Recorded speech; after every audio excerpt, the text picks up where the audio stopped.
Cuando nos encontramos frente a los escritos de una persona quien duda de sus capacidades mentales, hacemos frente a una historia que se enuncia en primera persona, acerca de alguien a quien tarde o temprano deberemos calificar de narrador no fiable, contando con una narración que se dé en orden sucesivo y acumulativo, con una cronología explícita o implícita que impide largas retrospecciones. En el relato que les presento a continuación, el protagonista se ubica al sur del solipsismo, conduciéndose hacia una absoluta negación de la creencia metafísica, de que lo único en que puede estar seguro es de la existencia de su propia mente. La realidad que rodea a nuestro personaje se presenta ante él como un ser de naturaleza cambiante, que no puede ser definido a través de las pobres apreciaciones que pueden brindar sus sentidos, producto de aquel esfuerzo de intentar medir un aspecto para el cual no se tiene claramente adecuado. El observador sufre de un desgaste que mina poco a poco los medios y la percepción que utiliza, hasta que ya rendido y al borde de ver su fuerza extinta alcanza a vislumbrar un atisbo de lo que intuye es la verdadera forma de lo que estudia. Pero aquella revelación no sube en una profunda paranoia, al cuestionarse si lo que acaba de ver tiene la posibilidad de existir o solo es un truco de su destruida y cansada mente. Lo que les voy a compartir en los siguientes minutos fue escrito por el primo de Guy de Maupassant, escritor francés nacido en Normandía en 1850. Su aproximación a la literatura fue conducida bajo el ala de su maestro Gustave Flaubert. Su primera obra importante fue el cuento Bola de Sed de 1880, incluido en el volumen Las veladas de Médano. Durante los siguientes años escribió más de 200 relatos, entre los que destacan La Casa Atelier en 1881, Mademoiselle Fifi en 1882, Los cuentos de la becada 1883, y el famoso Le Parouet 1884 y El Orbe 1887. Su obra se caracteriza por su realismo y estilo sencillo. Adquirió la enfermedad de la sífilis en algún punto de su adultez, y con el pasar de los años iría perdiendo facultades mentales hasta que en 1892 intentaría por 3 veces abrirse la garganta con un cortaplumas. Finalmente, y tras ser recluido en la clínica del Dr. Blanche en París, falleció en 1893. Tal vez el daño que la enfermedad causó a su mente fue la ventana que utilizó Maupassant para plasmar de forma tan empática las vivencias de aquellos a quienes catalogan como locos, o simplemente la sífilis fue el medio por el cual divinidades como Ate, Manía o Dionisos le permitieron volverse un heraldo de su palabra.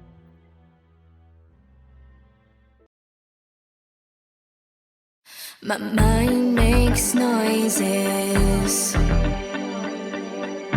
too much.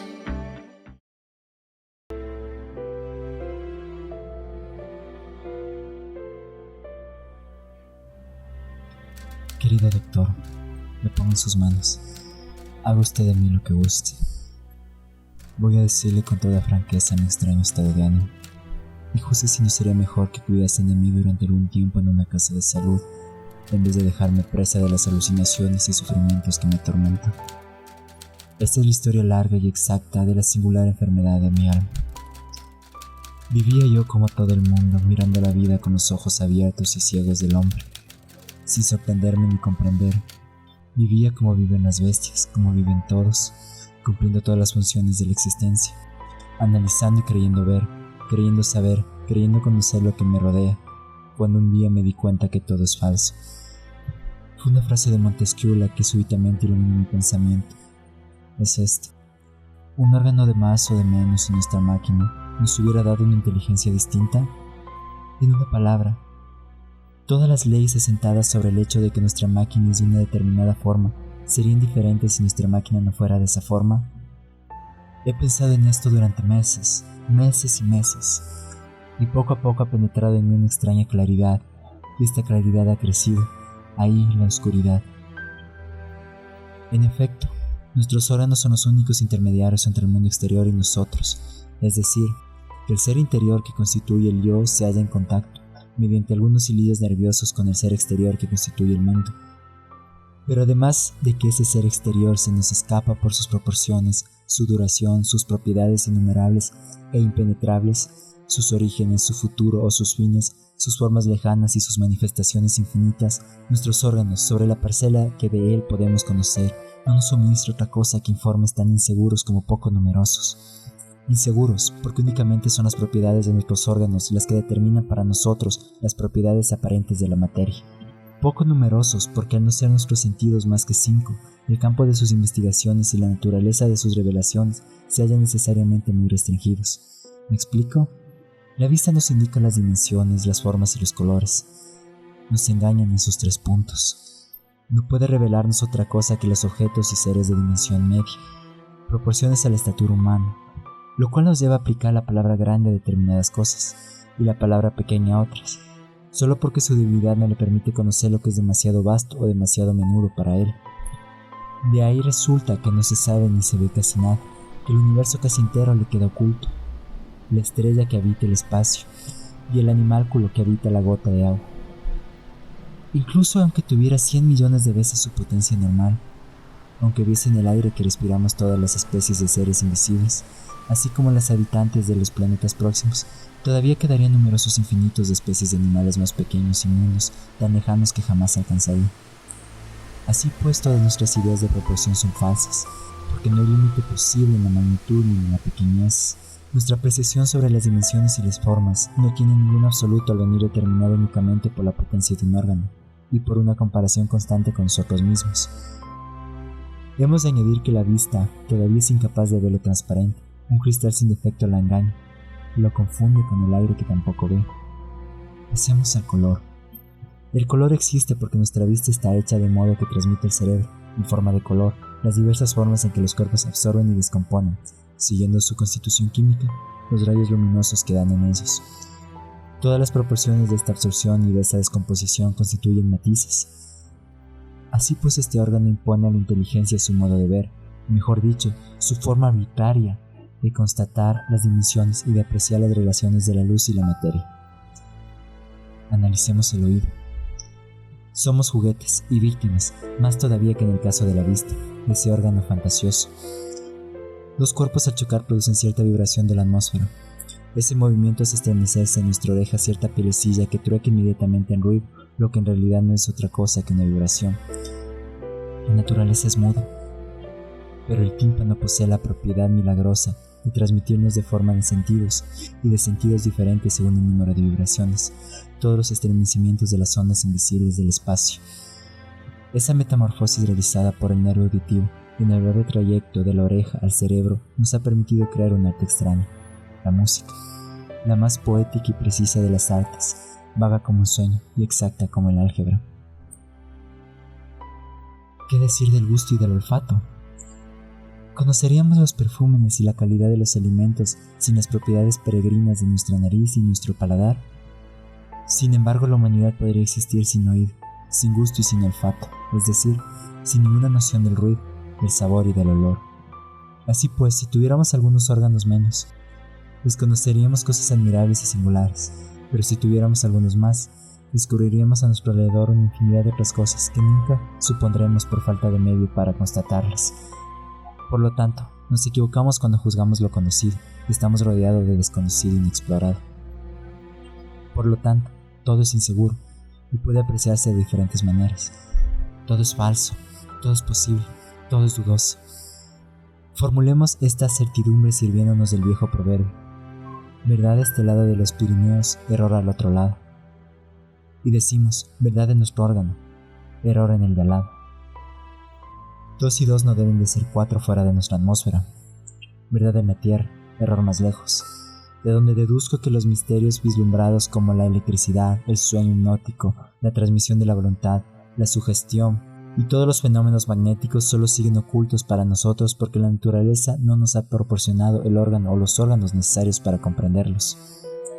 Después de haberme convencido de que todo lo que me revelan mis sentidos solo existe para mí tal como yo lo percibo, y de que sería totalmente diferente para otro ser organizado de otro mundo, después de haber llegado a la conclusión de que una humanidad hecha de otra forma tendría sobre el mundo, sobre la vida y sobre todo ideas absolutamente opuestas a las nuestras, porque el acuerdo de las creencias solo deriva de la similitud de los órganos humanos, y las divergencias de opiniones provienen únicamente de ligeras diferencias de funcionamiento de nuestros hilillos nerviosos, he hecho un esfuerzo de pensamiento sobrehumano para suponer lo impenetrable que me rodea. ¿Me he vuelto loco? Me he dicho, estoy rodeado de cosas desconocidas. He supuesto al hombre desprovisto de orejas y he supuesto al sonido como suponemos tantos misterios ocultos. El hombre consta fenómenos acústicos cuya naturaleza y procedencia no podría determinar. Y he tenido miedo de todo lo que me rodea, miedo del aire, miedo de la oscuridad. Desde el momento en que podemos conocer casi nada, y desde el momento en que todo es delimitado, ¿qué es el resto? ¿No es el vacío? ¿Qué hay en el vacío aparente? Y ese terror confuso de lo sobrenatural que acosa al hombre desde el nacimiento del mundo es legítimo, porque lo sobrenatural no es otra cosa que lo que permanece velado para nosotros. Entonces he comprendido el espanto. Me ha parecido que rozaba constantemente el descubrimiento de un secreto del universo. He intentado abusar mis órganos, excitarlos, hacerles percibir por momentos lo invisible. Me he dicho, todo es un ser. El grito que pasa en el aire es un ser comparable a la bestia, puesto que nace, produce un movimiento y se transforma incluso para morir. Por lo tanto, el espíritu pusilánime que cree en seres incorpóreos no se equivoca. ¿Quiénes son? ¿Cuántos hombres los presienten? Se estremecen cuando se acercan, tiemblan con su imperceptible tacto. Uno los siente a su lado, alrededor, pero es imposible distinguirlos, porque no tenemos los ojos que los verían, o mejor dicho, el órgano desconocido que podría descubrirlos. Así pues sentí en mí más que nadie a esos transeúntes sobrenaturales, seres o misterios. ¿No sé acaso? No podría decir lo que son, porque siempre podría señalar su presencia. Y he visto un ser invisible, hasta donde puede verse esos seres. Permanecía noches enteras inmóvil, sentado ante mi mesa, con la cabeza entre las manos y pensando en esto, pensando en ellos. De pronto creí que una mano intangible, o más bien un cuerpo inasequible, rozaba ligeramente mi pelo. No me tocaba, no por ser de esencia carnal, sino de esencia imponderable, incognoscible. Pero una noche oí crujir el entarimado a mis espaldas. Crujió de un modo singular. Me estremecí, me volví, no vi nada, y no volví a pensar en ella. Pero al día siguiente, a la misma hora, se produjo el mismo ruido. Tuve tanto miedo que me levanté seguro, completamente seguro de que no estaba solo en mi cuarto. No se veía nada, sin embargo. El aire estaba límpido y transparente en todas partes. Mis 2 lámparas iluminaban todos los rincones. El ruido no se repitió y fui calmándome poco a poco. Sin embargo, permanecí inquieto y me volví a menudo. Al día siguiente me encerré a hora temprana, buscando la forma en que podría conseguir ver lo invisible que me visitaba. Y lo vi. Estaba a punto de morir de terror. Había encendido todas las bujías de mi chimenea y de mi lustro. La habitación estaba iluminada como para una fiesta.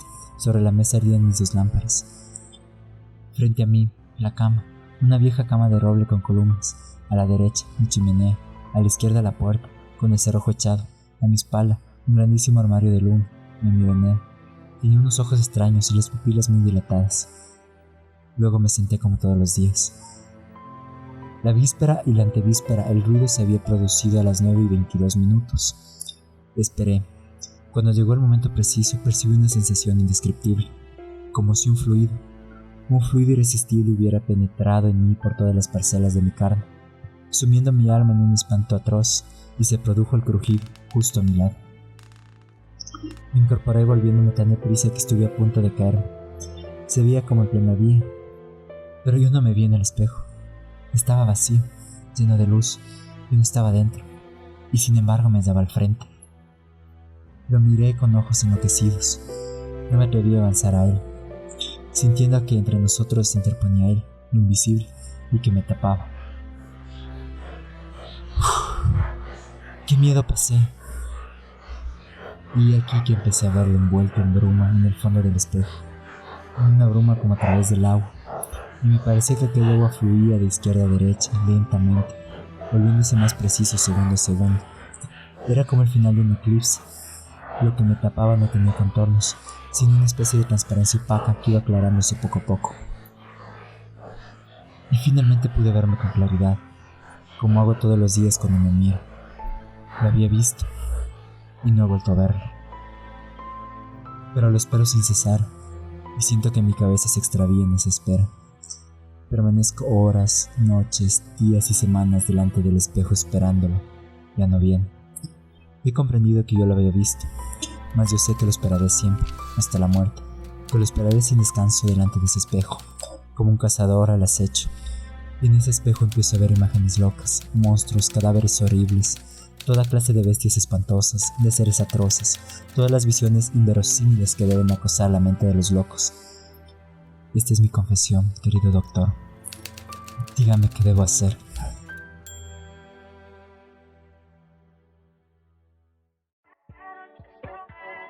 Te ha hablado Astra, agradeciéndote el tiempo que le diste a este canal y la atención al video. Eres libre de dejar un like, suscribirte o pasarte por mis redes, en las que hallarás publicaciones que te ayuden a disfrutar aún más del contenido.